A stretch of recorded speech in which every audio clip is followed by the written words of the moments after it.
Oi, pessoal, tudo bem com vocês? Eu espero que sim. Bom, e hoje eu trago aqui o seguinte tema para conversarmos a respeito: informação.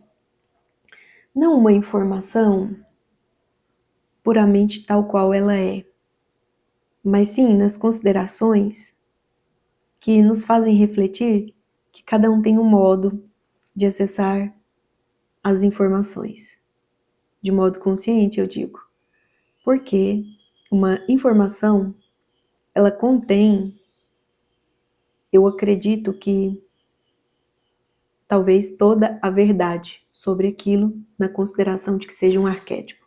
Mas nós acessamos essas verdades de modo limitado. Então, a informação aí que eu quero destacá-la, né, é in/formação, no sentido de ainda estar se formando. E veja bem o que eu quero dizer. Existe aqui na minha mão essa pirâmide, certo? Então, eu posso perguntar para diferentes pessoas: o que você vê aqui? E a pessoa pode falar: vejo uma pirâmide, ponto. Eu vejo uma pirâmide, na sua forma geométrica, um quadrilátero, né? Tem 4 lados, um ápice, né? Uma ponta. Já terão pessoas que, além disso, vão acrescentar: existe informação lá dentro, tem uma árvore da vida, remete uma geometria, não só geometria puramente, mas sobretudo uma geometria sagrada. Ah, eu vejo uma ametista, então tem um cristal aí dentro. Esse cristal já me remete energia, etc, etc, etc e tal. Assim como energia também é a própria pirâmide. Então, nós temos, né, meios diferentes.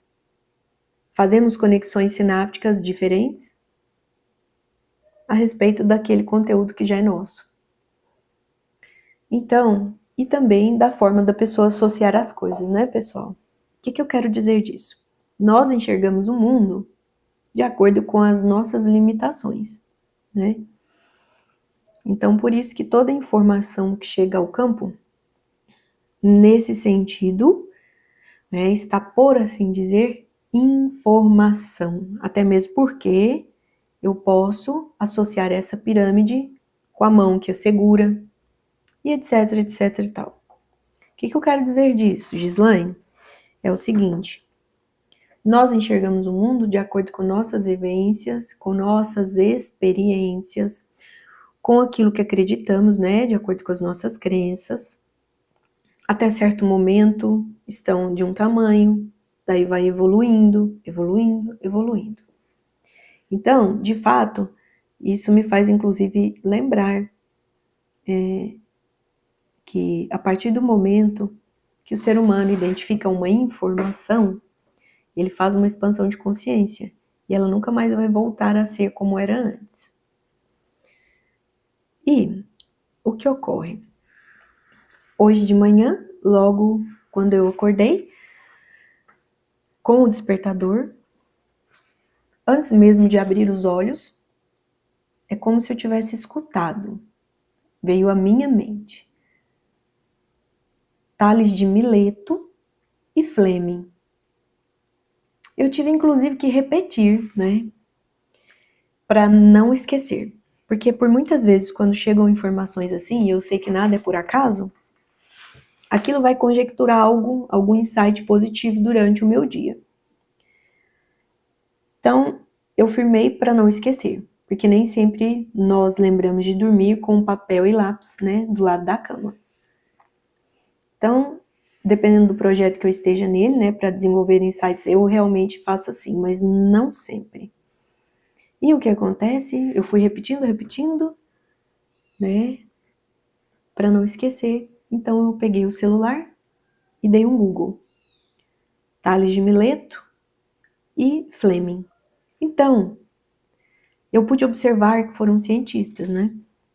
Fleming, ele descobriu a penicilina, né? Por Na verdade, por acidente, acidentalmente ele descobriu a penicilina, mas descobriu. Tales de Mileto, ele trouxe para nós a seguinte descoberta, que nós somos constituídos, né, a maioria de água. Então, a maior composição corporal do humano é de água, né? Então, automaticamente, o que isso me trouxe? Água, as emoções. Então, são questões que eu tenho vivido, que nós vivenciamos, né, no nosso cotidiano. Então, ao fazer aquele meu trabalho matinal, né, fazer higiene, os processos o costume, né, do dia a dia. Então, contempla uma meditação, e durante aqueles meus processos ali, aqueles nomes iam chegando à mente e trazendo mais insights, mais insights, mais insights. E o que acontece? Chegou a informação de rebuscar e trazer aqui para vocês o seguinte. Informações no universo, nós vivemos delas. Inclusive, elas dizem respeito ao consciente, que é como eu falei, aquilo que eu já descobri sobre, e também processos inconscientes. Então, digamos que essa pirâmide, mais do que aquilo consciente que eu já adquiri, né, na minha bagagem intelectual, eu também posso agregar em se tratando de me abrir à reflexão sobre uma simples pirâmide e deixar positivar os códigos de amor que essa informação me traz. Pois arquétipos, né, foram criados primordialmente e eu acredito que de uma forma muito bonita, que foge às questões que o ser humano compreende, mas naquele sentido de mentalismo, o mentalismo primordial, o de Deus. Então, isso é até bíblico, né? Onde Deus foi criando, né, o planeta. Então, vieram as águas, né? Ele falava, decretava e assim acontecia.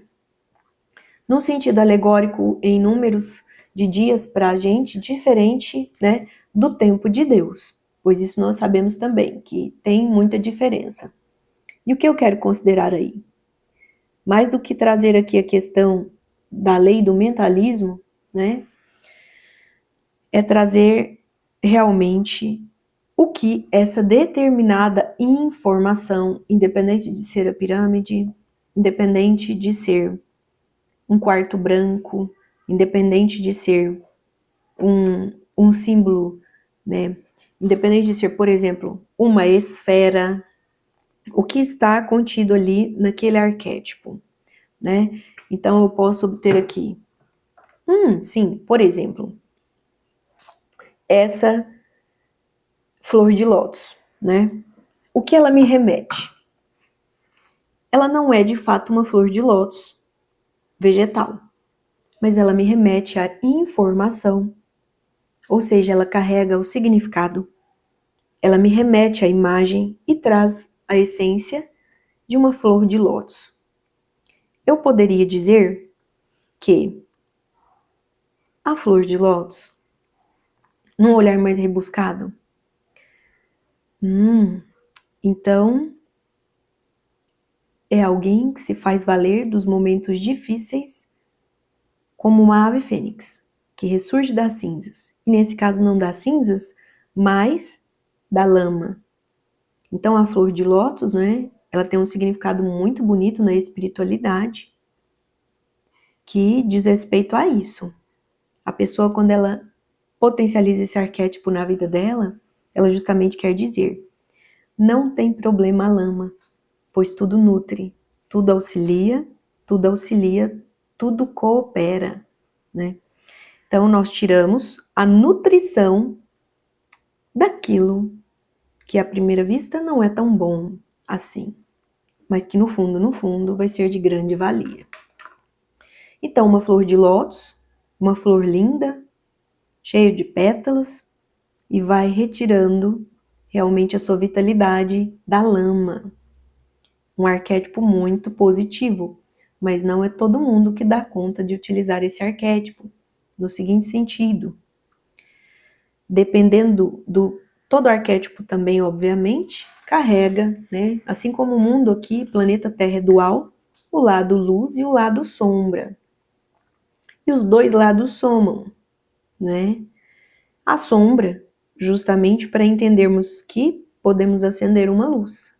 E a luz por si só, podemos nos deleitar nela, né? Com controle e equilíbrio. Então, o que eu quero dizer disso? O lado sombra, né? Da flor de lótus, quando a pessoa está contemplando esse arquétipo, pode reverberar em trazer informações do campo da pessoa, no inconsciente, que ela não tem noção, mas que, observando uma simples imagem, um simples souvenir, um bibelô, esse arquétipo vai trazer questões que a pessoa, em se tratando de saber aproveitar, vai dar certo.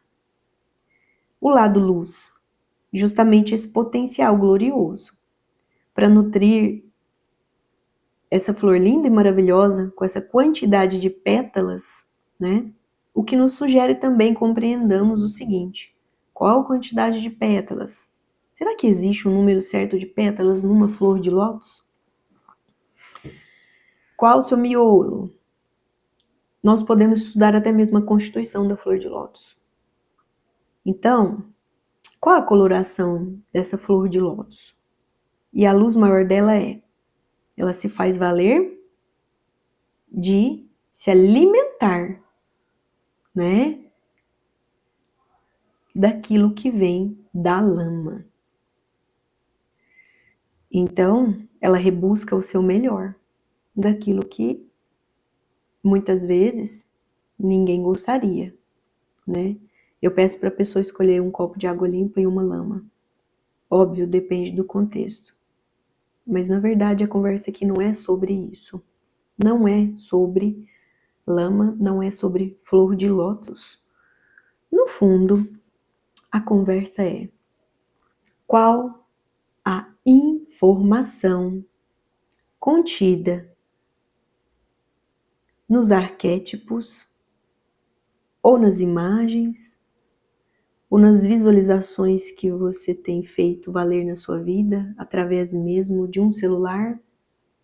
O que é aquilo que você tem consumido do mundo que tem te agregado, e o que tem agregado e realmente agrega ou faz desagregar? Então, o que acontece? O que eu disse é: essa flor de lótus carrega informações até mesmo a nível do inconsciente. Então, arquétipos trazem relevantemente isso. Há uma informação, né, no campo, que nós chamamos também de informação do inconsciente coletivo. Eu trago então a imagem de uma bola. O brasileiro poderia falar bem sobre uma bola de futebol. Em outro país, talvez não seria a mesma coisa, né? Então, eu posso colocar aqui uma cruz. A cruz naturalmente vai me remeter uma informação.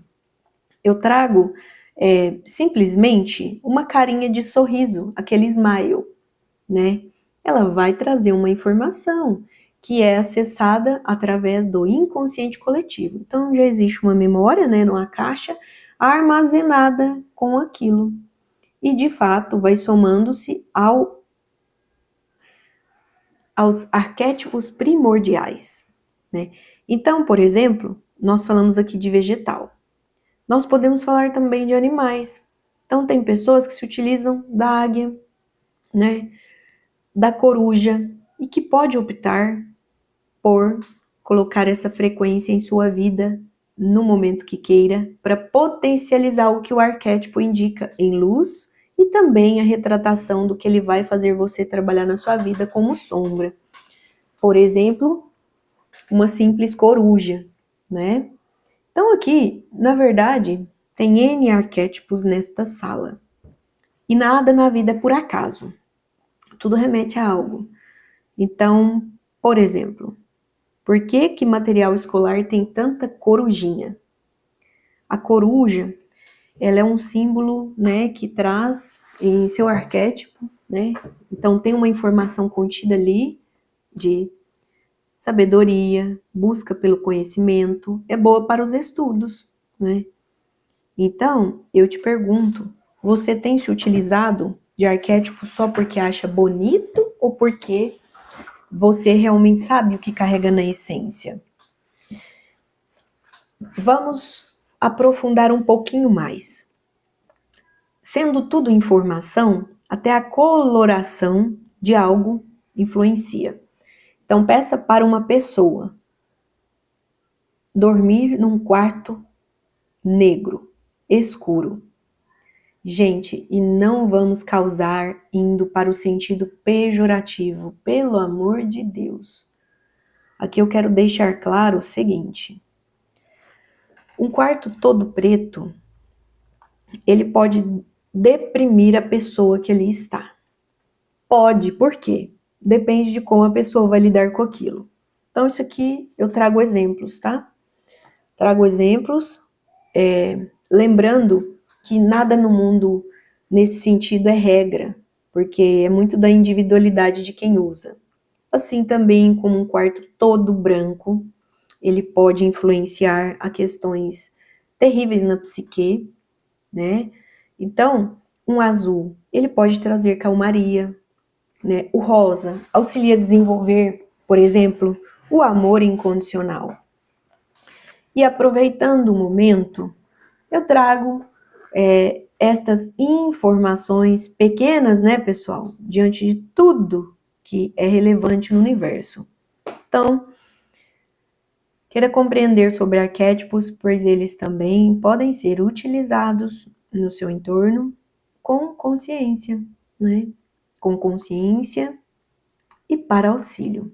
Então, aqui eu vou trazer tudo o que eu sei que é válido como auxílio. E se tratando de falarmos de arquétipos, de informação, agora citando cores, já entro na cromoterapia. Sim, as cores também têm o seu potencial, elas também carregam a sua informação, né? Então, queira saber mais sobre isso.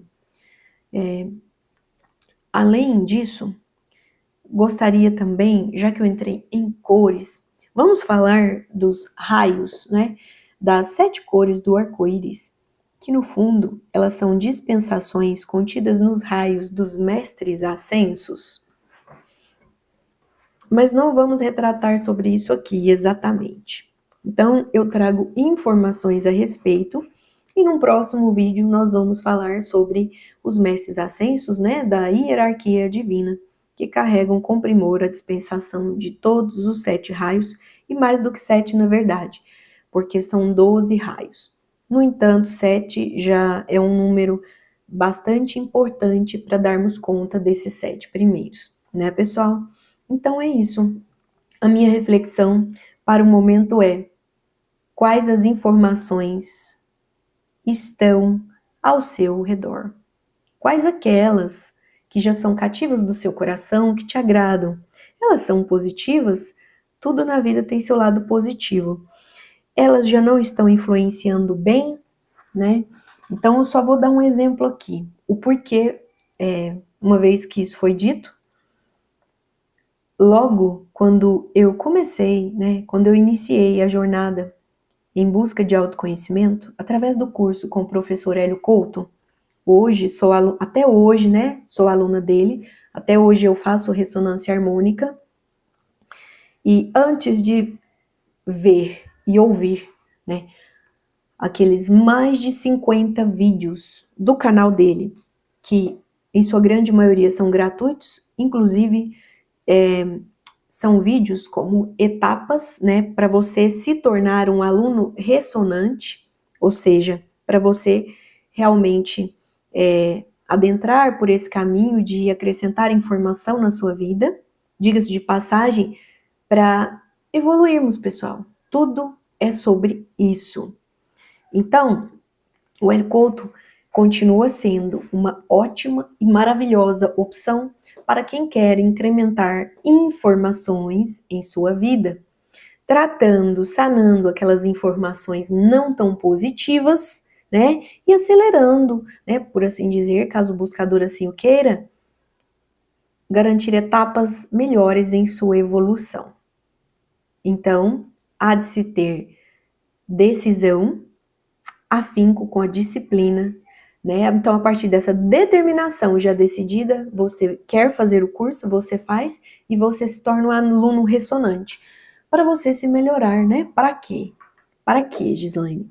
Para se melhorar, para melhorar a vida dos seus, para melhorar a vida do seu entorno. Pois o mundo está do jeito que está, justamente porque nem todos pensam assim. Então, eu gostaria de trazer essa simples reflexão, né? Quais as informações você tem realmente consumido? Quais aquelas que você dá preferência? A partir de hoje, se você acompanhou até aqui comigo, eu tenho certeza que você vai ter um pouquinho mais de cuidado daquilo que está ressonando no seu campo, não é? Então, centelhas, gratidão, por aqui eu me vou, para o vídeo não ficar tão extenso, né? Porque minha meta sempre é a metade do que eu consigo. E eu vou te contar, viu? Eu tenho feito um esforço. Então, para quem esteve aqui comigo, né? Até o momento, eu vou pedir, pessoal, dar uma forcinha, deixando o seu like, tá? Se gostou, compartilha com as pessoas que isso tenha alguma valia na vida delas. E, mais do que isso, comenta, compartilha. É isso, tamo juntos. Namastê, beijos de muito amor e muita luz nos caminhos de todos.